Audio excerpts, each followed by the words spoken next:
Are you, Kevin? I hadn't seen my grandson Kevin since he was in elementary school, but I was sure. Kevin must be a 10th grader now, so the age matches up. However, I didn't recognize the child he was carrying on his back. Grandma, it's been a long time. Tears distorted my vision. I didn't know what to say, torn between the painful sight and the joy of reunion. The grown-up Kevin, unlike me, never showed his emotions openly. Please, let us stay tonight. I didn't know what had happened, but there must be a reason they were here, underdressed on such a snowy day. How hard must it have been to walk this distance in the snow, carrying a child on his back? The child on his back was shivering. His hands and feet were reddish black from the cold, and his lips were turning blue. Kevin's legs were trembling, barely able to hold the child any longer. I was about to nod in agreement, as if to say, of course. Don't be ridiculous. I can take care of that kid. Stomping loudly, my husband Fred, who should have been watching TV in the back of the house, came to the entrance. He seemed to have overheard our conversation. Even I, who had been with him for so long, flinched at his reaction, so a high schooler like him must have been terrified. But then, I see, he said, with a wry smile. It was a hollow smile, twisting only his mouth, as if everything was as he expected. My name is Olivia.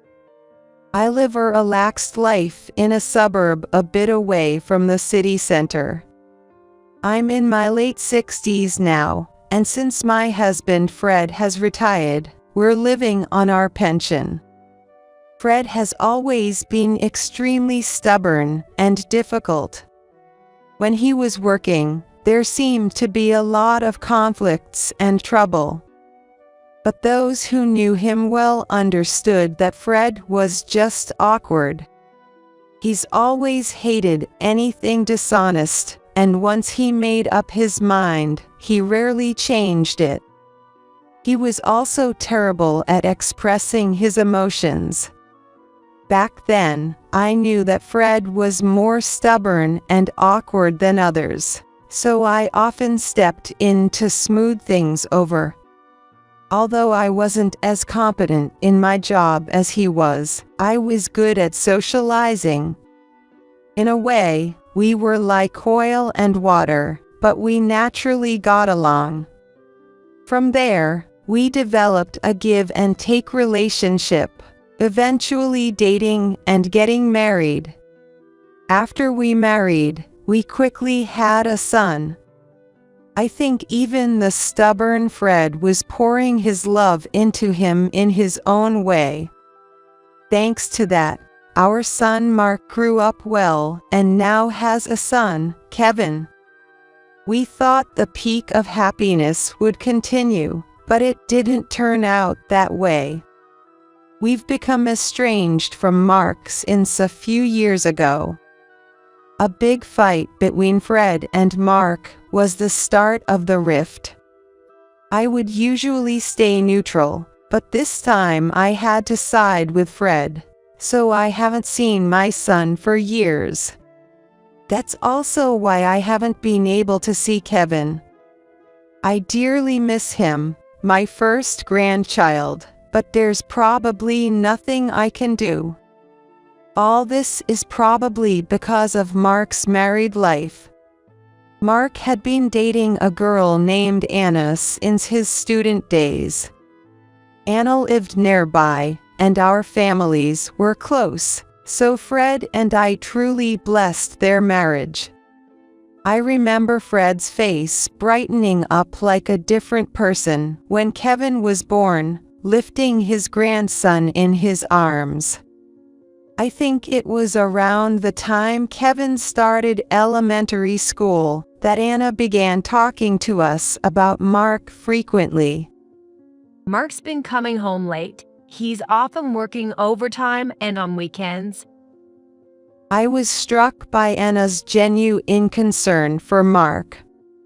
With a young child at home, Mark's overtime and weekend work must have been incredibly stressful for her. My husband was a workaholic too, and it was terribly hard. That's why I could deeply understand Anna's feelings. I also reached out to Mark several times. My concern for Mark was no different. Working too hard can break you physically, and if the company is that bad, considering reporting to the appropriate authorities should be on the table. That's what I advised. Before I finished speaking, Mark sighed dramatically and shouted, "Times have changed since you and Dad's days. Don't interfere. I'm doing things my way." From his tone, I realized the company wasn't forcing the overtime and weekend work on him. What was going on? He used to complain about our father always working when he was young. He never seemed that work-driven, seeing work merely as a means to earn money and live. Anna knew this well, which is probably why she confided in me. My concern turned into suspicion from that day on. Sure enough, my unease grew over time. Then, soon after, I received shocking news. Anna died. Tearful calls from Anna's parents reached me, informing me of the tragic news. Anna was hit by a truck while wandering aimlessly on the highway. She was walking in a non-pedestrian area at night, unnoticed by the truck driver. Anna was serious and gentle, so she wouldn't recklessly cross a highway. At least, that's what I think. I later learned that she had been absent-minded for some time before the accident.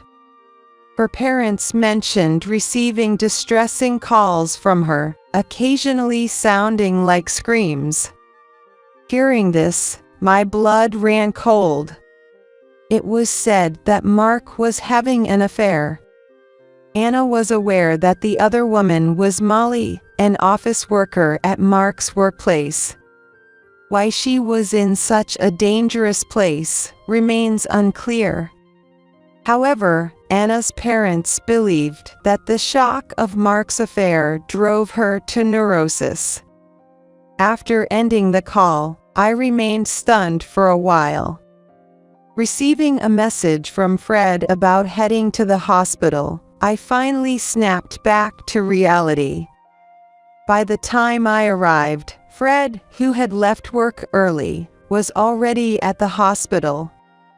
At the hospital, there were only Anna's parents and Kevin, who was being embraced by them. Of course, the notification of the accident was first sent to Mark, her husband, but it was said that there was no contact from him. Then the message reached Anna's parents, and finally, at the very end, it seems they managed to get in touch with Mark. Even though Mark's office was much closer to the hospital than our house, he was the last to arrive. Without any sign of hurry or panic. What have you been doing? Fred exploded at Mark after hearing about the affair and other circumstances. I had never seen him so furious. Yet, Mark was defiant. I cheated. But Anna's death was an accident, right? It's not my fault. If anything, it's because of Anna. He blamed the root cause on Anna not paying attention to him after Kevin was born. Once a child is born, parenting becomes the priority. But for Mark, the only son and always the priority at home, he couldn't accept that someone else was being prioritized, even if it was his own son. That's why he couldn't prioritize his son in his life, leading Kevin not to be very attached to him. This vicious cycle made him feel like he had no place at home. In front of the late Anna, Mark yelled that her neurosis was her own fault. At his irresponsible words, Anna's parents broke down in tears, and Fred was almost at the point of hitting him. I could only calm them down and soothe Kevin, who started crying even harder at the sight of the adult's behavior. In that moment, seeing my son's state and feeling powerless, I was overwhelmed with a sense of inadequacy. Thus, a definitive rift formed between us and Mark.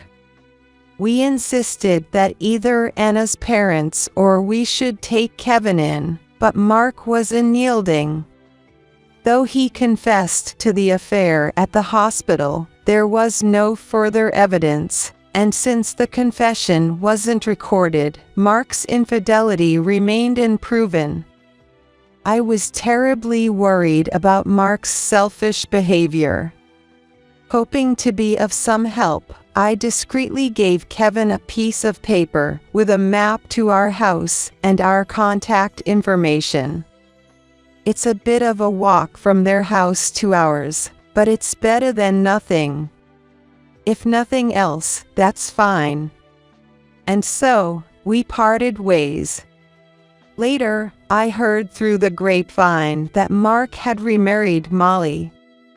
Apparently, she is about 10 years younger than Mark. Rumors even said that Molly knew Mark was married when they started their relationship. I was worried about Kevin's relationship with them.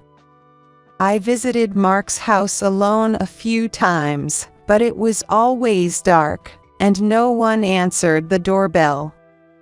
After several attempts, I had to give up to avoid being reported as a suspicious person. It's been years since I've seen Kevin. Even as the days go by, these old memories keep coming back to me. Even now, sipping hot chocolate, I think of Kevin. He used to enjoy the hot chocolate I made. I wonder if he has grown up, how his life and family relationships are. All I can do is worry. While bringing the mug to my lips, I look outside. A cold wave has hit our area today, turning the view from the window completely white. The surroundings are already engulfed in night and bitterly cold. I'll probably need to shovel snow tomorrow. Honey, it looks like we'll need to shovel snow tomorrow morning. I was about to discuss the snow shoveling with Fred, who was watching TV in front of the fireplace, when the doorbell rang. Fred and I looked at each other. On such a snowy night, we had no idea who could be visiting us. With a bit of fear, I slid open the front door to find a high school-aged boy carrying a small child on his back. I stared intently at their unusual appearance. The boy wore a slightly rumpled white shirt with just the top of a school uniform jacket and worn sweatpants. The small child was dressed in a t-shirt, a light hoodie suitable for fall, and shorts. Both had bright red hands and feet, and there was a thin layer of snow on their heads and shoulders. Long footprints stretched from the pristine white garden to the road beyond. It seemed they had walked to our house in this attire. Then, looking at the boy's face, I gasped. Are you Kevin? I hadn't seen Kevin since he was in elementary school, but I was certain. The corners of his eyes drooped like Anna's, and his nose was just like Mark's. Kevin should be a 10th grader now, so the age was right. However, I didn't recognize the child he was carrying. Grandma, long time no see. Indeed, the high school-aged boy was Kevin. Tears blurred my vision. I didn't know what to say, torn between the painful sight and the joy of reunion. The grown-up Kevin, unlike me, never showed his emotions openly. Please, let us stay for the night. I didn't know what had happened, but there must be a reason they were here in such light clothing on a snowy day. They must have come all this way relying only on the address note I gave Kevin when he was little. It must have been difficult to walk this distance in the snow, carrying a child on his back. I was about to nod as if to say, of course. Are you kidding me? I can take care of that kid. Fred, who was supposed to be watching TV in the back of the house, came to the entrance with loud footsteps. It seemed he had overheard our conversation. Seeing him get angry after such a long time made me freeze. Even I, who had been with him so long, was scared, so the high school boy must have been terrified. Worried, I looked at Kevin and the child. But Kevin, unfazed by Fred's demeanor, looked down and muttered softly. I guess so. He said, and then smirked. It was a hollow smile, twisting only his mouth, as if everything was as he expected. I felt anger towards Fred for causing such an expression on his grandson's face. No matter how stubborn and unforgiving he was, this was no way to treat his own grandson. He was innocent and once beloved. As I was about to protest, the child on Kevin's back said, "I'm cold," shivering. His hands and feet turned even redder, and his lips grew more purplish. Kevin's legs were trembling, struggling to hold the child any longer. Fred glared at the child on Kevin's back. We need to go to the hospital first. If you're not going, I'll drive. What? Oh. Then, with wide eyes, Fred silently grabbed the car keys and quickly headed to the garage. Though his words were harsh, it turned out that Fred was indeed worried about Kevin and the child. He always lacks the right words, saying he can't take care of that kid. He meant that we couldn't properly care for the severely exhausted child at home. That's just the kind of person my husband was. Only then, through my tears, did I notice Fred's urgency. Following his words, I urged Kevin to the garage. You did well to get here. We're going to the hospital, so you can relax now. I can carry the child for you. No, it's okay. Kevin looked surprised and then confused. He readjusted the child on his back and walked to the garage as prompted. Kevin seemed to have grown into a very responsible person. Always worried about the child, putting himself last. Even though he was shivering from severe frostbite. Reassuring him was my role in the car. Soon after, we found a hospital open at night, and Kevin and the little child were quickly seen by a doctor. The doctor said they were suffering from frostbite and malnutrition. Fortunately, because we brought them to the hospital immediately, their lives were not in danger. I was relieved.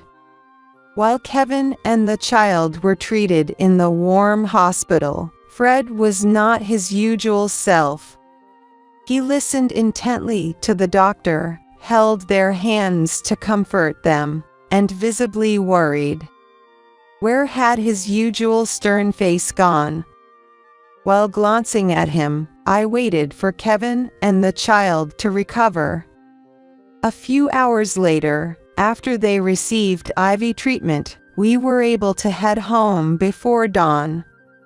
In the car on the way back, I asked Kevin about the small child he was carrying. In the hospital, I had asked Kevin to fill out the forms, and he had written the name Luke in the child's name field. Luke is 5 years old. As expected, Kevin confirmed that Luke is his half-brother, which means he's another grandchild for Fred and me. Tentatively, I asked about their life at home, already hinted at by their scant clothing in winter. Indeed, Kevin said Molly, the new wife, was cold to him because he was from Mark's previous marriage. He was always verbally abused and discriminated against in daily life, including meals. He didn't even receive new clothes, and his school uniform was the warmest clothing he had. Mark, his biological father, showed no interest in Kevin, mostly ignoring whatever Molly did to him. Luke, the child of Mark and Molly, was cherished by them as a baby. But they gradually stopped caring. Probably became too much of a bother. They began to shift their responsibility of looking after Luke onto Kevin. They were always self-centered, unable to prioritize their children. Fortunately, Kevin, much older than Luke, cared deeply for him, likely taking care of Luke since his middle school days. It pained me to think that, despite being a teenager who needed care himself, Kevin had to tend to Luke. His earnest care was evident in how closely Luke clung to him. During the drive, Luke, unaccustomed to the car or perhaps the situation, didn't speak a word. Clinging tightly to Kevin, a clear sign of their bond, I finally asked why they had come to our distant home in the dead of winter. Kevin was initially hesitant to explain, but, sensing my concern, he gradually shared their ordeal. Shockingly, Mark and Molly had left the children alone to travel far away, leaving little food and money. Their absence during the winter break worsened the situation. They had absolutely nothing to eat, and Kevin feared that both he and the young Luke would starve if things continued as they were. With schools closed and not wanting to impose on friends, Kevin felt he had no one to turn to. Driven by desperation, he decided to come to our house, tearfully recounting their plight. Why didn't you contact us before now? Fred shouted at Kevin, his voice tense while driving. His guilt over not reaching out to Kevin and allowing Mark's tyranny, along with a sense of helplessness, was palpable. Understanding this depth of emotion required years of living with Fred. Fred, don't talk like that. Kevin, Luke, I'm so glad you turned to us in the end. To Kevin and Luke, Fred must have seemed like a scary grandfather. I reassured them, not seeing any fear on their faces. Perhaps because they sensed his genuine concern at the hospital. I thought about contacting you many times, but I hesitated because of what Mom used to say, worrying it might be true. Kevin looked guilty as he explained why he hadn't reached out to us.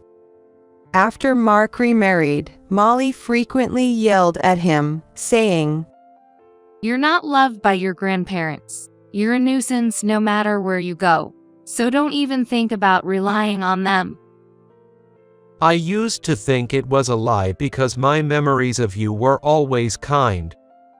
However, repeatedly hearing those words made him start to believe they might be true. I remember being loved and well-treated by you in my childhood, and now I can see that there's no way my grandparents would hate me. But until recently, I somehow felt unloved. Molly had manipulated him into not seeking help from us. That's why you smiled when Fred shouted, isn't it? Kevin nodded.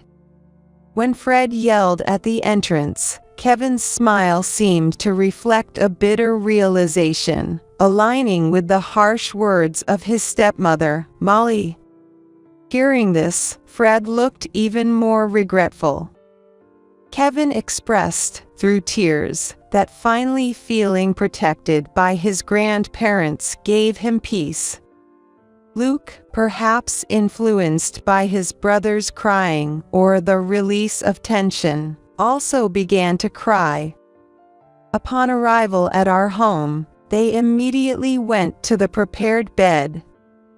"It's warm, Kevin," Luke murmured, sniggling into the blanket, embraced by Kevin, both falling into a deep sleep. I felt a mix of love and sadness, tears rolling down my cheeks. Realizing they probably hadn't slept comfortably and safely like this for a long time. Fred and I wanted to keep watching Kevin and Luke's sleeping faces. But there were urgent matters to attend to. Once day broke, Fred took the car out again, with the medical reports to file a complaint against Mark and Molly. We prepared while waiting for their return. Weeks later, when Mark and Molly returned from their trip, they were arrested by the police who were waiting at their home. Initially, Mark accused Fred and me of kidnapping, maintaining this claim even when faced with evidence, reflecting how selfish and terrible he had become. At the trial, the face of Mark, whom I hadn't seen in a long time, had become even more severe than when we last parted. I wonder how things ended up like this. Did we, as a couple, make a mistake in how we raised him? Or was there some significant turning point in Mark's journey to adulthood? It might be too late to ponder these questions now, but seeing my son hurling harsh words in court made me realize we've reached a point of no return. For now, let's focus solely on protecting Kevin and Luke, who have been deeply wounded in their hearts. After discussing with Fred, we resolved to be thoroughly supportive and stand by our grandchildren. Eventually, Mark and Molly were arrested for child neglect, with the medical reports of malnutrition being crucial evidence. Our testimonies likely reinforced the decision. Suddenly, Kevin and Luke were left alone. They wanted to stay with us after their parents were arrested. However, doubting our capability to raising a neglectful son, we consulted Anna's parents. They expressed relief over their grandchildren's safety and concern for Luke, despite no blood relation.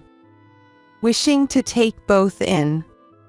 However, they expressed regret that it would be difficult for them to take in Luke, as there was no blood relation. They mentioned it would be cruel to separate the brothers, and therefore our home, where the siblings could stay together, was the best option. They also promised that they would help each other going forward. Moved by their kindness despite the wrongs Mark did to their daughter Anna, I found myself easily moved to tears. Hence, Kevin and Luke ended up in our care. Holding their hands, promising a shared life ahead, they showed bright, blossoming smiles. Initially reserved like shy cats in their new home, they soon warmed up to us. Kevin often helps out around the house. Despite the heavy snowfall this year, he has been eager to help with shoveling the snow. Young Luke, imitating what he sees, also goes outside with a shovel in hand. Luke, perhaps in the phase of wanting to imitate everything, copies everything his brother does. Fred, while grumbling, taught them how to shovel snow. Evidently delighted by their reliance on him. Can't you guys even do this? Absolutely hopeless. Fred grumbled with a stern face, his usual way of scolding. However, Kevin and Luke seemed to understand that it was just his way of hiding his embarrassment, and they would just smile and let it roll off their backs. We'll get better than Grandpa soon, right, Kevin? Yeah, maybe we'll surpass him by tomorrow. Though my husband continues to be difficult, Kevin and Luke are growing fond of him, embracing his gruffness as part of their affection for their grandfather. I watch their endearing interactions as I prepared a day's meal. Dinner's ready, let's take a break. I call out loudly, and the three of them walk towards me, laughing together. What blissful days these are! Winter is nearing its end, and the season of budding flowers approach us. Warm moments are passing among the four of us,